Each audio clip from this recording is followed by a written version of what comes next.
Kyle Orton returns to the Mile High City, where he played 3 seasons for the Broncos, this time wearing a Buffalo Bills uniform, as the Bills look to extend their winning streak to 3 games and keep pace in the AFC playoff hunt as they take on Peyton Manning and the highly talented Broncos. After raining all day, the sky is finally cleared up, just in time for the Buffalo Bills to take the practice field Monday night.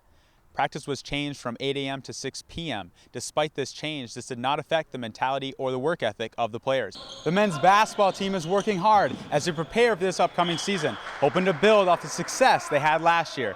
But they'll have to rely on their defense and senior leadership if they want to advance to the Empire 8 playoffs and beyond. The Sabres' winter break escape to the Sunshine State results in a lot of penalty minutes and a pair of losses. On Friday, the Sabres were blanked as the Lightning light the lamp 5 times. Many Buffalo Bills fans travel from all around to get an up-close experience of how the team is preparing for this upcoming NFL season. But watching the Bills practice isn't the only attraction here at training camp. I wanted to share that experience with my kids, so I try to bring them up every summer so not only can they see the players, but also have fun here in the kids area. You can climb up a slide and then slide down it. You can go through this obstacle course, and you can go to the Bills Rush Zone where you jump over defenders and stuff. Even though there is plenty of activities for the kids, Bills training camp attracts people of all ages. My favorite part about camp is just seeing everyone in their Bills gear. Getting ready for the season. It's just exciting that football's finally here. Training camp's here, the season's about to start, Hall of Fame game coming up. So that's the best part, is just it's football season again. This is Kyle Lumsden reporting for Fisher Sports Desk. The Buffalo Bills were back at practice Friday night in front of a large crowd at St. John Fisher College. After finishing last in the AFC East, the fans are eager for second-year starter E.J. Manuel to find answers to improve on last year's 6-10 record. One aspect of the offense not in question are running backs C.J. Spiller and Fred Jackson, who are a dynamic duo of speed and power.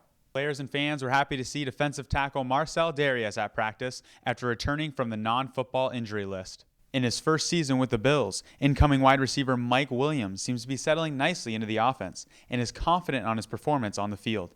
I am your host, Kyle Lumsden, and this past weekend, Fisher recorded its first shutout of the season, defeating Alfred State College 61-0.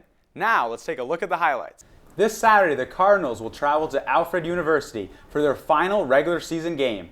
With a win, Fisher can stay alive and hopes to receive an at-large bid into the NCAA tournament. It was alumni weekend at St. John Fisher College as the fans were excited and ready to go just before kickoff.